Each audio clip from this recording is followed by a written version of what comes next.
All right, welcome back, everyone, to a different episode of Mixed Services. We're here, fortunately, here because we got some bad weather rolling through Iowa today.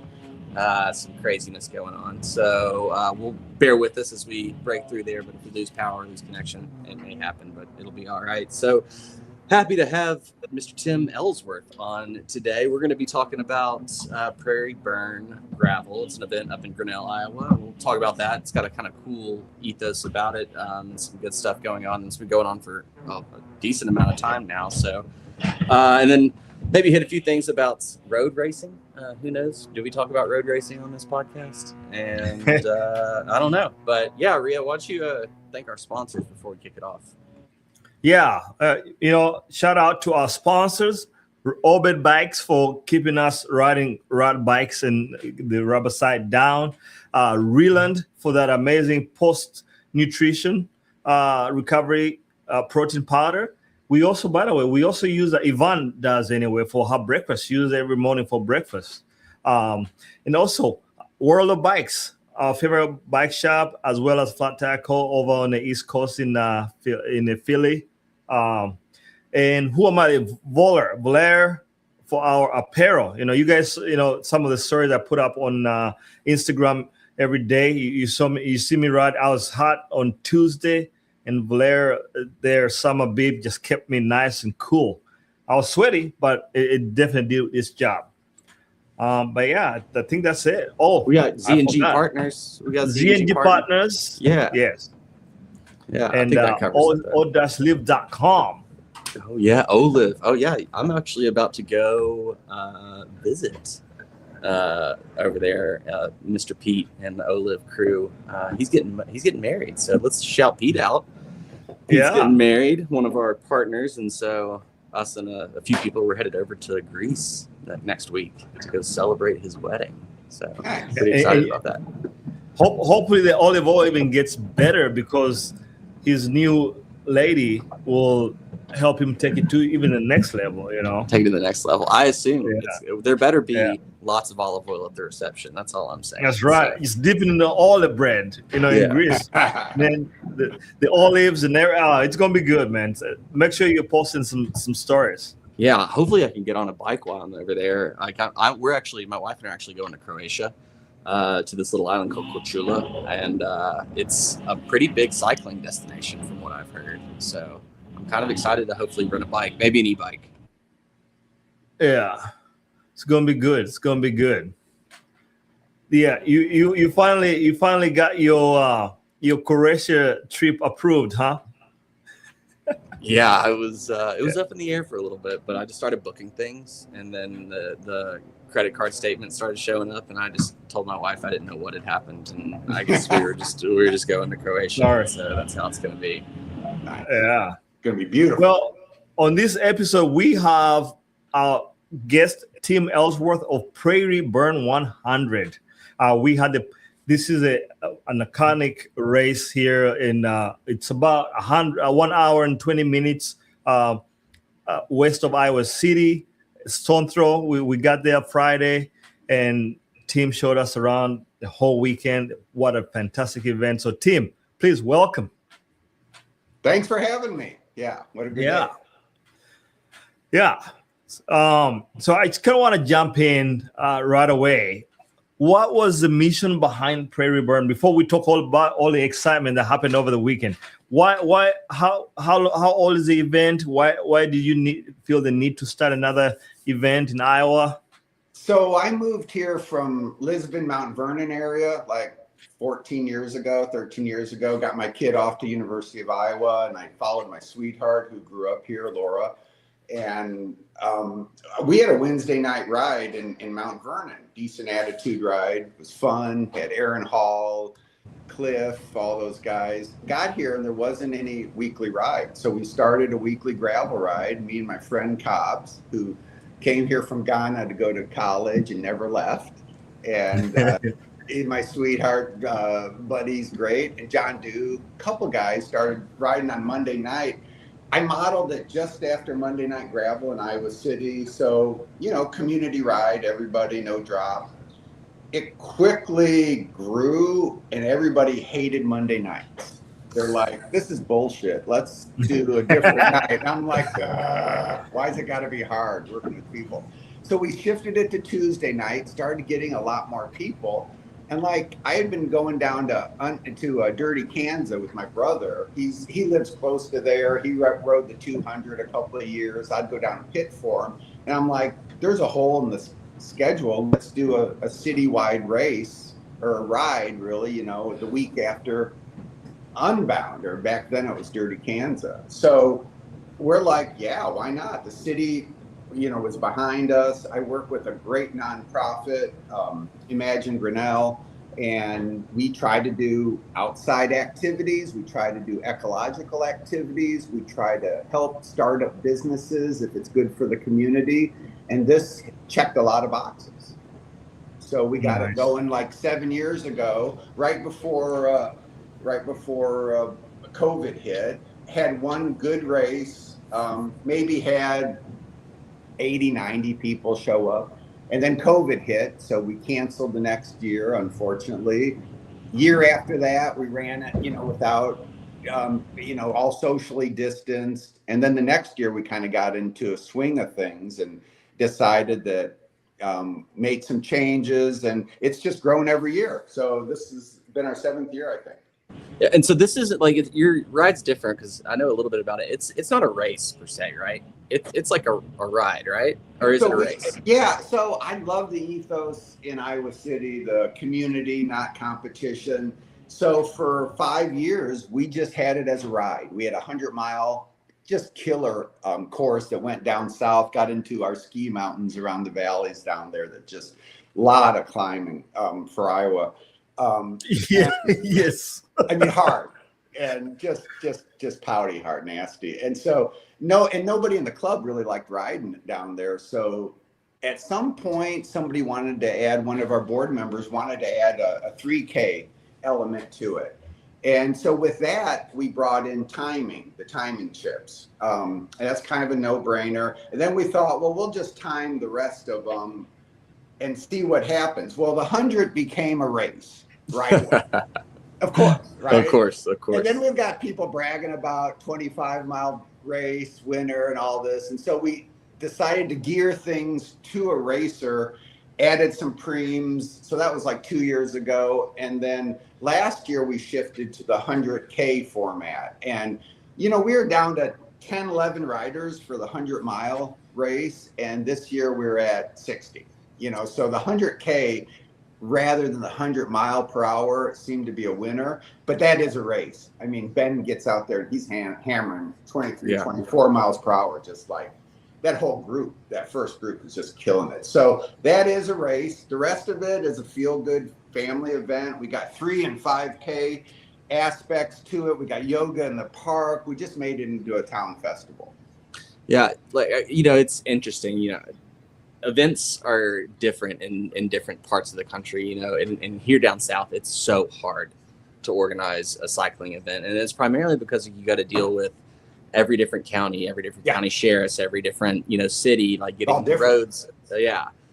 Like maybe talk a little bit about that, because I've always been interested in starting an event. Like, how do you go? And like, it seems like you've got the buy-in of the community as a whole, and you're not just kind of imposing a race on top of them. Like, whoa, how do you go about that? And what do you recommend to people thinking about starting a race?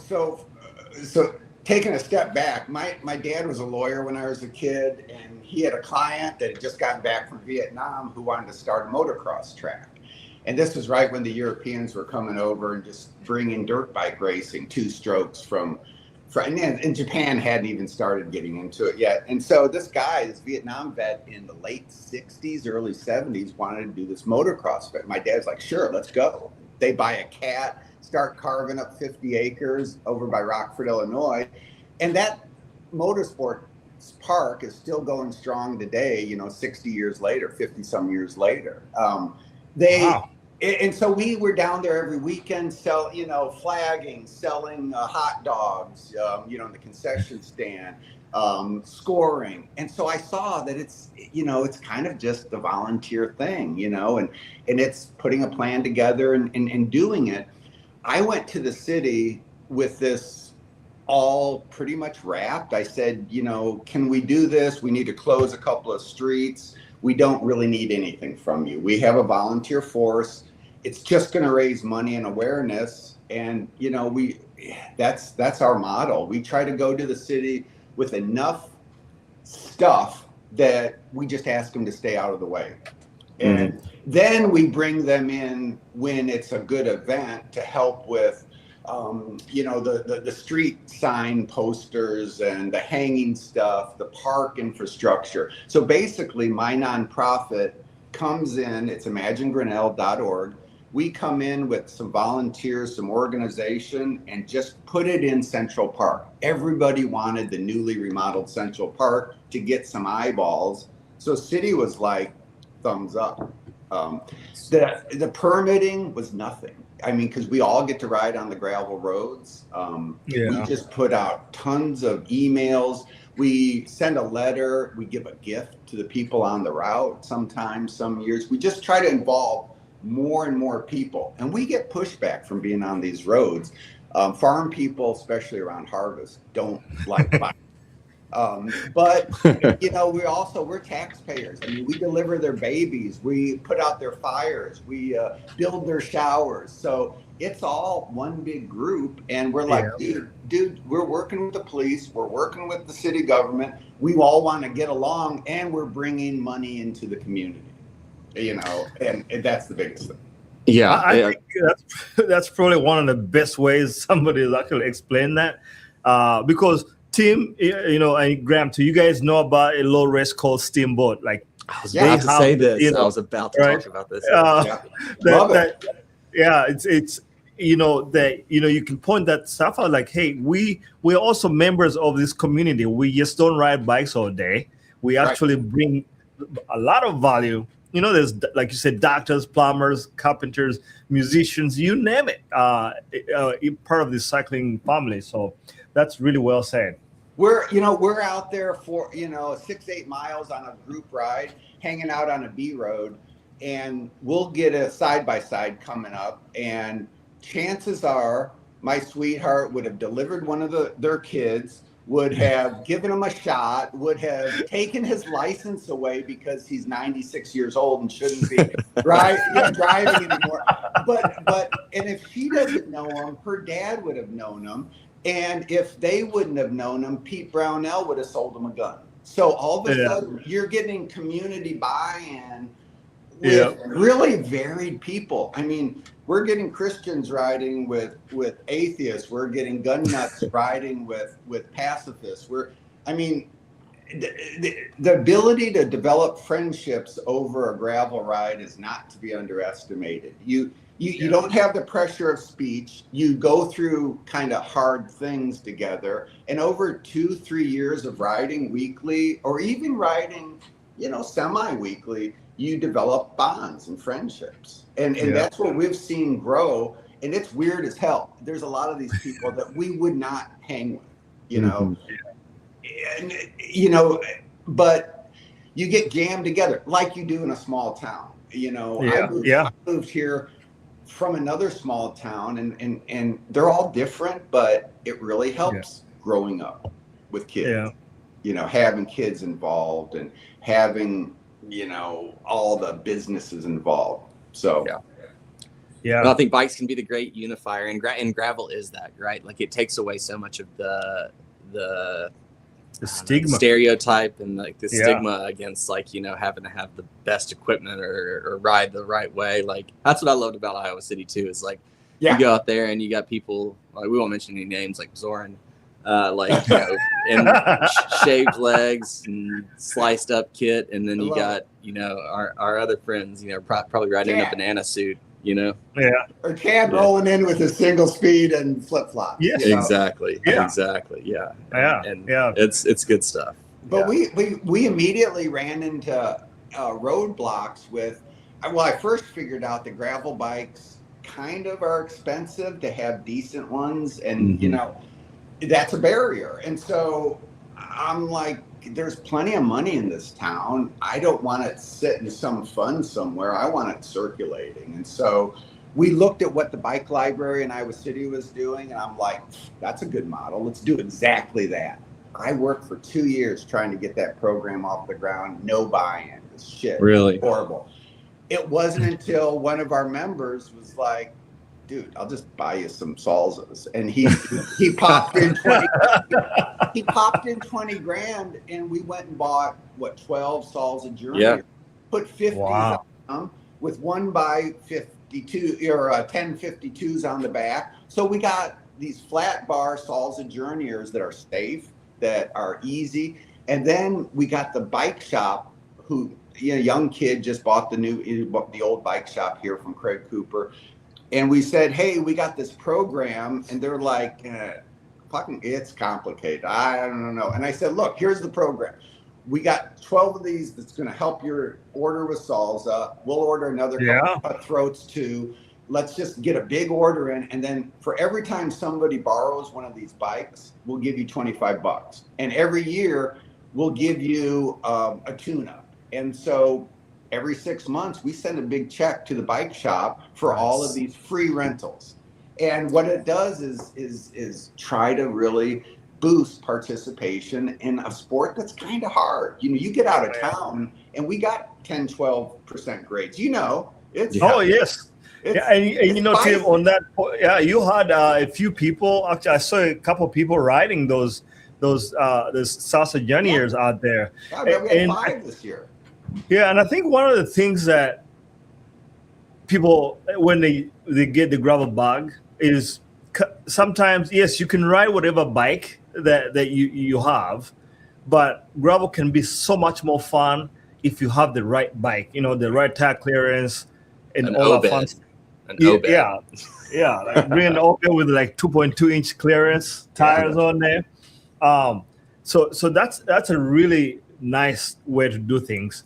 But yeah, that course is, it's hilly. So that 1052 that you put on those journeyers, that makes sense, because those hills chewed me up and spit me out. Yeah, give me some more details on this 100K. It sounds like, how much climbing do we have here? What, man? I think it was like with the 100K. I think we're like sitting right above 4,500. Yeah, 100K. Yeah. Right above 4,500. We do, I think, 25% more than we normally do in Iowa City, generally for the same mileage. But you go 60 miles either way, your gravel's just a little different. We have slightly different roads. Over in Johnson County, it's a little more yellow. We're a little grayer gravel. We have a little bit gnarlier B roads, maybe, but maybe not. When you guys get down by Kelowna, it's kind of the same. Yeah. And it gets, I would say, Graham, have you ridden you rode on Roret Road, right? Yeah. Yeah. So you have that, but way more. So it's like bigger rolling, like the hills that you can't carry momentum up, and you've got to just grind all the way up them. Yeah. Every hill you had to grind up. It's funny because the week leading up to Prairie Burn, and I've been lifting a lot and been like doing a lot of short intervals on the bike, and I underestimated like 100K. What's the worst that could happen? So I was ready, and I spent all day Friday getting the RV ready. I had to wash it, get stuff loaded. So I was on my feet the whole time. And come Saturday morning, I'm riding with Chad. And, when you get on the bike, you're like, sometimes your legs feel kind of, you're like, man, they're not feeling right, but maybe I just need to warm up, right? Dude, I'm 67. That's me 100%. So I'm like, man, I think I just need to warm up, 5 miles in. Man, I'm like, okay, this is not adding up. And I realized that I was fatigued. I was fatigued from like the training, lack of proper tapering, and it was a real course. It was a real course. Fun. It was a beautiful course, but the back half. So you have hills in the first half, and which are really manageable, but then you get into the back half of the race, which gets even more prettier.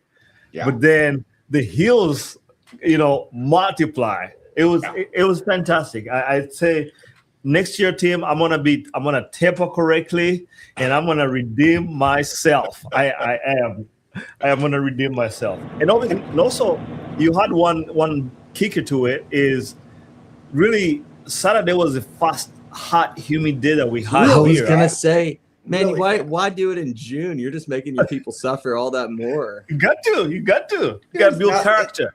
Yeah, it's nothing like RAGBRAI, I mean, Yeah. you party afterwards. You don't have to ride the next day. It's true. No.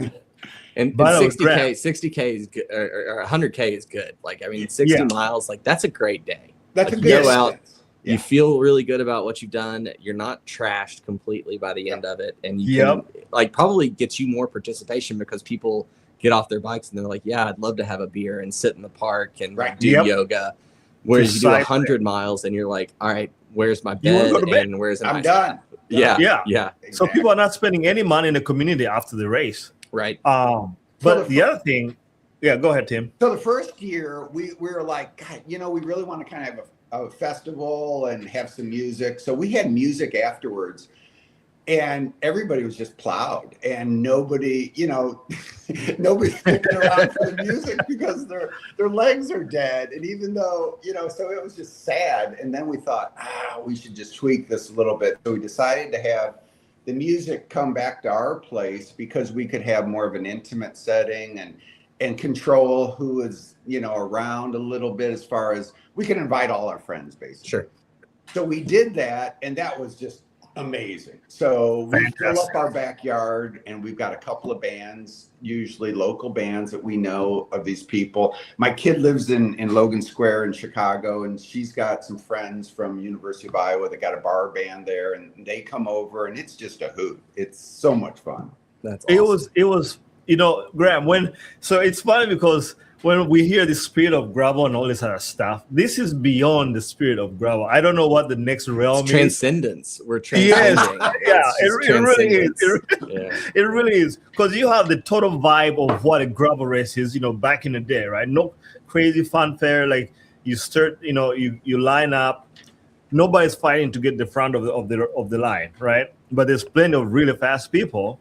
You start that and you finish the day at Tim's house. There's the two bands, amazing music. The food, by the way, food was great, wasn't it?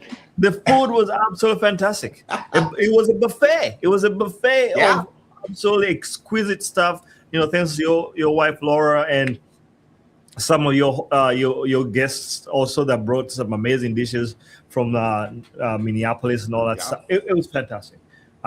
Video coming soon, by the way. I recorded a video for that whole weekend. So coming soon. It was a fantastic event. So we the first year we had our RAGBRAI driver, Marie, who's a Grinnell College alum, and she brought a couple of friends, and now they're like, we're not missing this. This is the party. This is great. So I think they would probably even prefer this over RAGBRAI.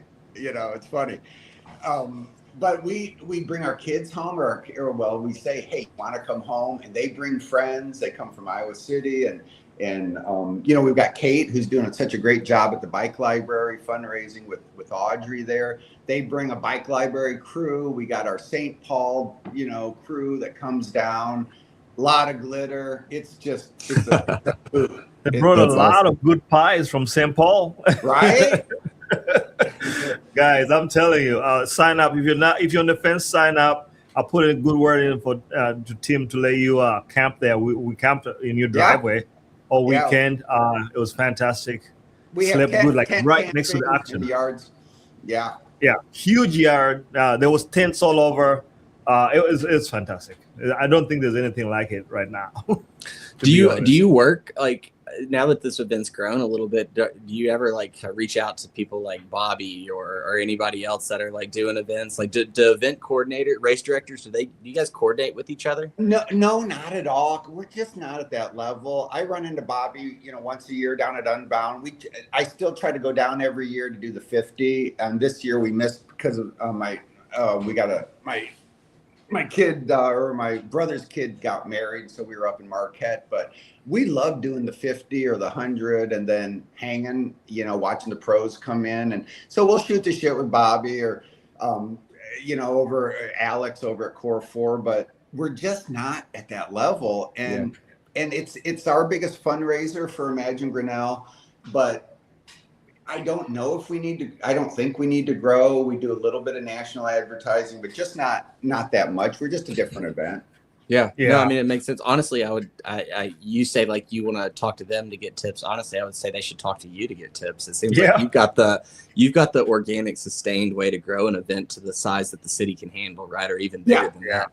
As opposed to, like I said in the beginning, like so many of these races, like Steamboat, it must be that the approach is that they just impose the race on the city and impose the race on the community, and they don't involve them, and that's just, you're gonna miss every time. Steamboat's weird because I think you can bring an event that brings in $1 million, and that kind of doesn't sway them much. I think the economy of scale there is just so different. Whereas we can we say, hey, we're going to bring in 100 people from out of town. The city flips off. They're like, whoa, this is great. And now it's 300 people, and it's continuing and doesn't cost them a cent.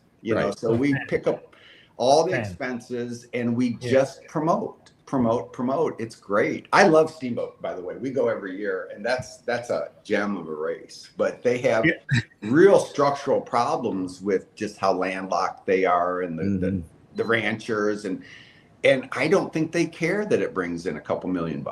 Right. There's just a disconnect there. I mean, I think it's like they hate the cyclists to start with, and this just further confirms why they hate cyclists. I think the will is high.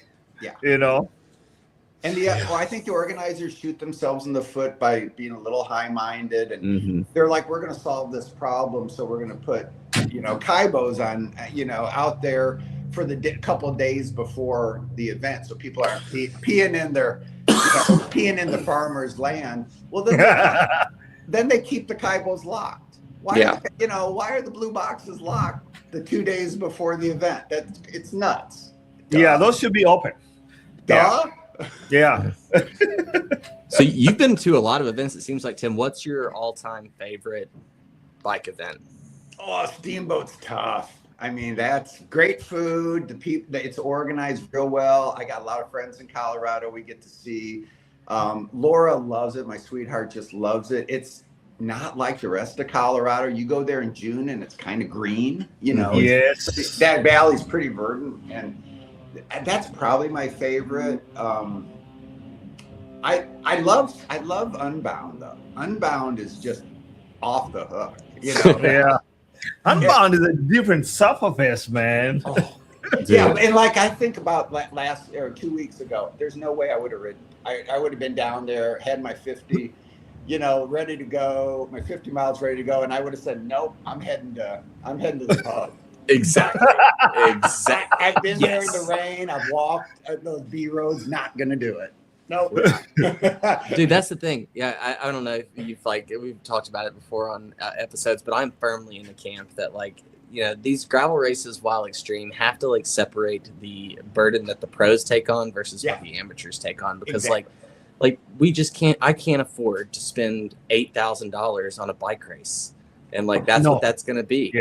And I just, it frustrates me, and I get it too, because we're all addicts. We've all just trained so hard. We've put so much time into everything. We've hyped it up, and it's like, all right, well, I'm going forward no matter what.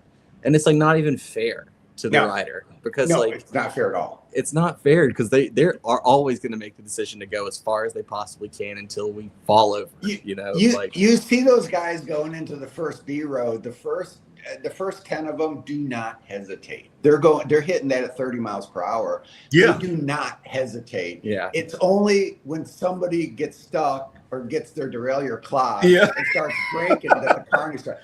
I mean, there's no way I'm going in 4 foot of water, 3 foot of water until somebody else goes first. There's no way. Well, especially when that water is standing cesspool of cow manure and stuff. Hell no. Yeah, Yeah. no. Dude, gravel racing is going to be the cause of the next world pandemic. We're going to like unearth some like unholy bacteria in a Yeah. gravel Some race, Agent and Zero? it's going to Agent Zero, and it's going to spread. It's the weird Kraken's gonna come. The Yeah, I swear. biological Yeah, Kraken's gonna come. I couldn't believe, we talked about Unbound last week, but I just could not believe the level of suffering and just desperation on everybody's Yes. like face, like Dude. pros all the way down to the amateurs. Dude, you like, see those big 6-foot sand specialists? What's his name? Ivan. Ivar Slick. Yeah, and yeah, they yeah. are broken. You Broken. know, a few years ago, Peter Sagan and his main lieutenant, you know, his main domestique rode the 100. Yeah. They came in. I rode with them. with them. Okay, you remember how cash they were at the end? They came Yeah. in, their head, Sagan's head was down on his bars. I counted it. It was 5 minutes. He was cooked. And yet the women come in after 100 miles and they're like dancing, getting the champagne, and they're happy. You know, because they knew what was going to happen. They knew it was going to be a complete sufferfest. Man, I think You my know- favorite image was of the post race was Brennan Wirtz trying to take his helmet off. I don't know if you guys saw this in the cool down, but it was so caked with mud that his hair had like stuck inside. It had like fused to his head, and so like his like Swanee's coming over to like take his helmet off and give him a towel, and it like she goes to pull it, and his like whole head just moves up, and you can see him wince. So he has to take water and just pour it, and he's just wiping. And then to that just runs down unstick again his on you. hair. Yeah, like, it that's was crazy. Yeah, and you know it was his just- hands were all cramped up, and you Oh, know I how know. strong that guy is. You look at him, Yeah. and these guys are gods that walk the earth. They Yeah. are physically fit, and that just hammers them. Just Yeah. hammers. Yeah. It's a tough one. until they have to run with their bikes, and then we see what true athletes, cyclists are.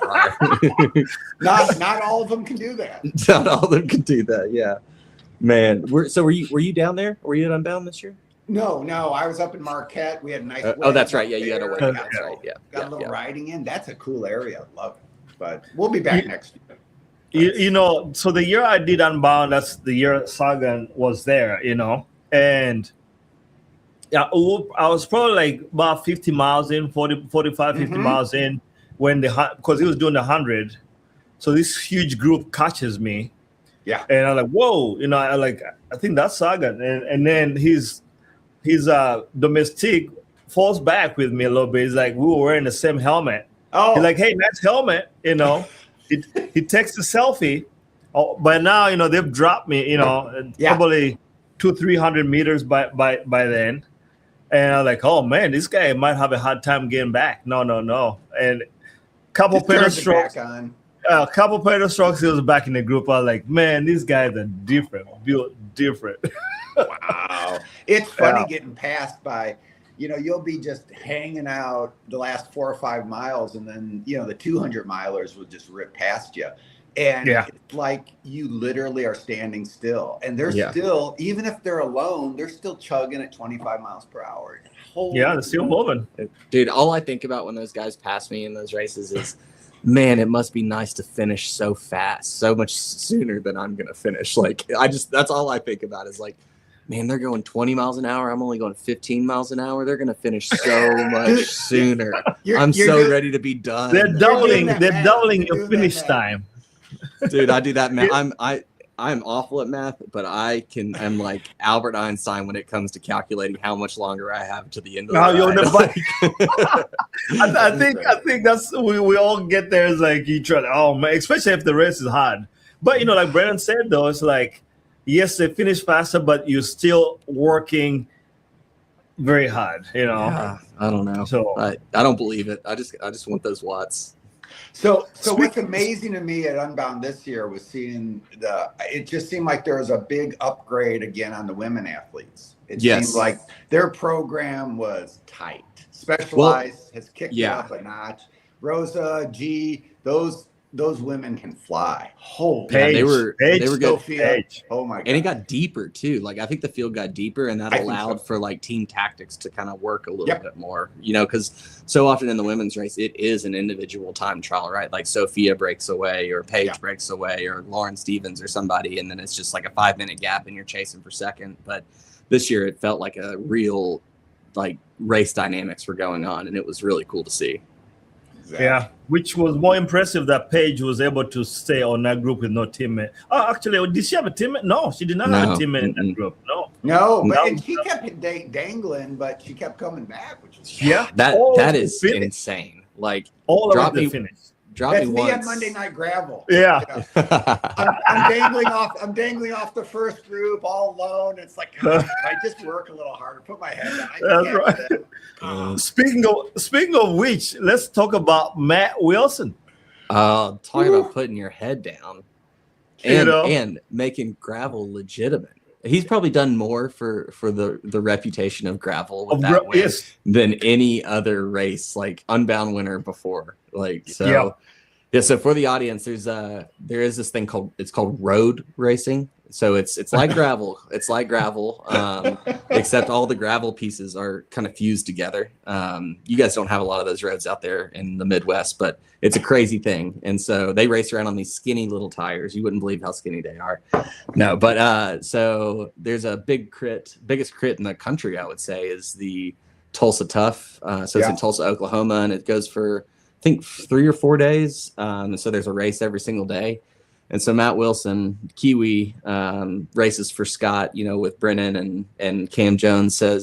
She says like, hey, I'm in Emporia, like I'm here in the States for a little bit longer. Why don't I just like pop over to Tulsa and go race my bike? But he doesn't have a road bike, so he takes his gravel bike, finds a friend that has a pair of road wheels, throws the road wheels on there, goes out racing by himself, breaks away from the entire pro field, and wins the crit race. Yeah, I mean, Crybaby Hill. On Crybaby Hill, like, which is Nice. like, it was the coolest thing ever. Like, I couldn't believe it. Yeah, and it made rounds. Like, I saw it on Velo News. I saw it on like a bunch of those cycling blogs. Like, people are like, okay, like these guys can ride. Because the reel that you sent me, Graham, do you think the announcer even knew who that guy was? Dude, I don't know. I mean, he knew after he had been off the front for like 6 or 7 laps, or like, I mean, I'll be like, he knew him at that point, but he probably was wondering if he had some sort of like, hey, I can't believe, like, he probably was looking at the bike being like, what is he riding? Yeah, like, what is this? How did you win this? Because I got the idea is like he's probably did a little research on him, but after he was off the front, but like just didn't know the depth of like what this guy can do. Yeah. And I don't know, those bikes, they're just better to ride. My road bike just sits there, a real fancy road bike that I ride 1 week on Ragbri, and 95% of our ride is on the gravel bikes because you can put skinny tires on and just, they're so darn comfortable. And you're not, it's still 20-pound bike still, and it's fine it's great. And I don't think those guys are taking much of a step back by running a good gravel bike. No. I would really argue it's like the new Factor Ostro or whatever with the huge fork. Like that's essentially a gravel bike, right? I mean, like the geometry is different, obviously, but the whole idea of making that big wide fork is it improves the aerodynamic so much and reduces drag significantly. And so, like, why would you not have a wide fork and a skinny tire in the middle and do that again? Like, I've always wondered that, like, and it surprises me that someone like Dylan Johnson or like, I don't know, the Silka team haven't, done a video, gotten to the into the wind tunnel and tested some of this stuff, because like, how crazy would it be if like you find out like that the like Trek Checkmate is faster than like the Madone or something like that, right? And then all the World Tour guys are going to be riding. You don't want that. Although you don't want that. If you're a Trek, you're not going to do that study. Or whoever, or Scott. You're like, no, because you got your roadies that believe that the gravel bike is inferior. And one of the comments I was looking around Matt's win was like, you still have the old school diehard guys like, gravel bike is only a mountain 90s mountain bike. No. That's out the window. That's out the window. These are endurance specialized machines now that it doesn't compare to the 90s mountain bike. It's not even close. Aerodynamics and all that fun stuff. Okay, here, I got a question for you guys. Let's go. How come the specialized guys haven't broken one of those new cruxes? Those things are like, they're like paper. They are so light. And if Yeah. I got a kid who bought one of those last year, and he crunched it, putting it on his rack.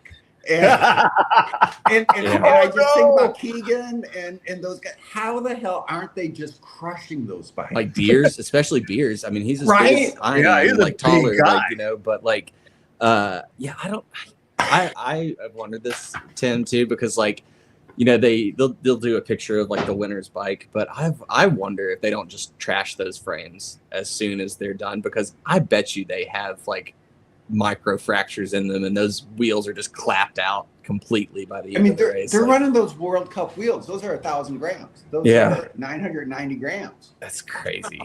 How? Yeah. I don't know. I mean, so like I've got, it's not in here right now, but I've got that new Obed MMR, and I like have thrown that thing around. I hope they're not listening right now. I haven't crashed it, but like I have definitely put it through the paces, and like I have questioned a couple times. I'm like, ooh, can this bike really handle that? But like, I don't know, man. I think modern, like the modern carbon molds, and like the way that they're engineering like the stress points and the ability to handle load from like a vertical standpoint, with like still having that lateral compliance, is like, I don't know. It's amazing to me what bikes are doing. It's really amazing.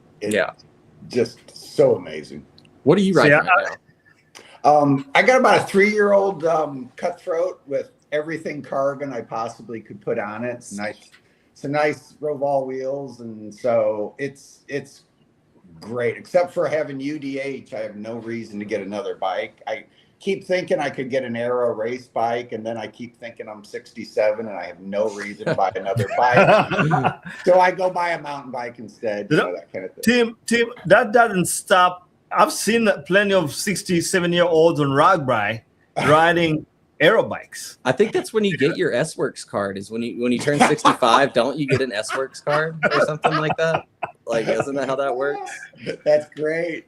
Yeah. I just want those wheels. I'll go and get some of those blue World Cup wheels. I want some of those new Envy wheels. Those things, those 6.7s. Those are sick. Yeah, I want a pair of those. Like, they look so crazy. I saw some like vertical profile looks where you could actually see how wide those rims are, and it is crazy. It looks like a frisbee on the yes. Yeah, it's crazy.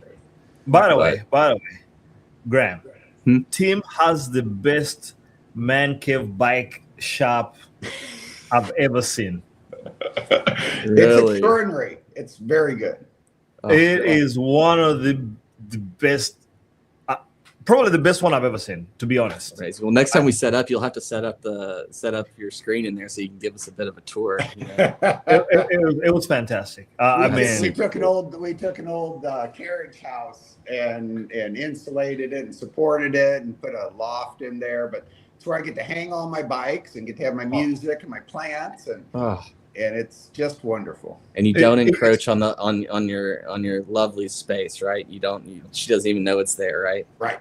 So there's a shower in there, European shower. Like, this is a doghouse that if the sweetheart sends you, like, hey, go to your doghouse, you're like, he's got everything. He's got a stove in there. I'm good.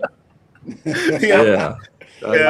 So no, I feel so fortunate to be able to be involved with this kind of race, and it brings back, money to our nonprofit, and what we do with that is just extraordinary. We give away helmets to every third grader in the area, 2-county area. We gave away $8,000 worth of helmets this year because they can have a mature size helmet, a small adult's helmet or an adult's helmet.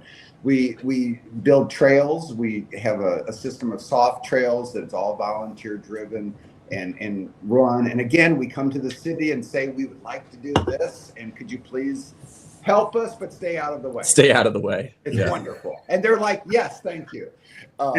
We plant trees. We're up to $140,000 worth of trees, money raised and planted since the derecho. And so all over town, we have all these new trees every year. We do 2 tree planting events, and we get a lot of buy-in from the big employers in town, Geldwin and Bear Crop Science, Brownells, and they come and help us plant 100 trees in a day. It's amazing. That's awesome. Yeah, I mean, and again, it's scrolling across the bottom here, but if you guys want to go check out what Tim's talking about, it's called imaginegrinnell.org. And just to plug the race too, the race is called the Prairie Burn 100. Yep. Does it happen on the same weekend every year, June? It's always the weekend after Unbound. Right, weekend after next year Unbound. it'll probably slide to the 12th or something. Nice. Cool. Yeah. So, but yeah, it's really cool that you're doing that, Tim. And it seems like you're super. I mean, you should be super proud of it. And like, I think everybody is grateful to have you in the community helping drive that. But we have such an amazing team. I'm lucky. I've been involved with the nonprofit. We started doing a skate park, a permanent skate park. It's the first project I was involved with. It was $250,000 or so we raised, and put a nice Spawn Ranch permanent skate park here in Grinnell. But what I found was that people are willing to give. People want to help. People want buy-in. But scheduling meetings, following up, all that stuff was really difficult. But I've got a good parent nonprofit, the Claude W. and Dolly Arns Foundation. They provide back office help for. They do all of the advertising. They do all of the meeting scheduling. And Jennifer Cogley is our main person, and she's on our board. And it just goes so far to help having a backing, where I don't have to chase somebody down for an email or get a receipt. And then I can just be creative. And that's the thing. You just come up with new ideas and then get the right people together. That's so critical. Like, right. I'm the same way. Like, if I can have a back office support behind me, like I'm good to go. I'll create all day long, but it's just so hard to do that. Yeah. That's our dilemma right now, Tim. Graham and I are like always trying to get stuff. It's like you have to create and then also manage the stuff in the back end. We need a producer. So, yeah, we always, DM me if you want to be a producer. The pay is negotiable. Yes, we'll get you some merch. We'll pay you in merch. Yeah. Cool. Awesome. All right. Anything else? I think that's it. Yeah. Well, Tim, thanks again. Again, we were talking to Tim about his nonprofit, imaginegrinnell.org, and the awesome race that he puts on there, scrolling across the bottom of your screen, the Prairie Burn 100. So if you're up for 100K in the blazing hot sun of Iowa with what sounds to be amazing refreshments, good music, and good people, the true transcendent spirit of gravel, come check it out. Or if you just want to do 25K and come have breakfast with us, that's good too. There you go. Fun for the whole family. Awesome. That's right. Yes. Well, thanks, Tim. Thanks. Good talking to you guys, and wonderful seeing you this past weekend. Great. Absolutely. Thank you for joining us. Okay. We'll talk soon. All right. Bye.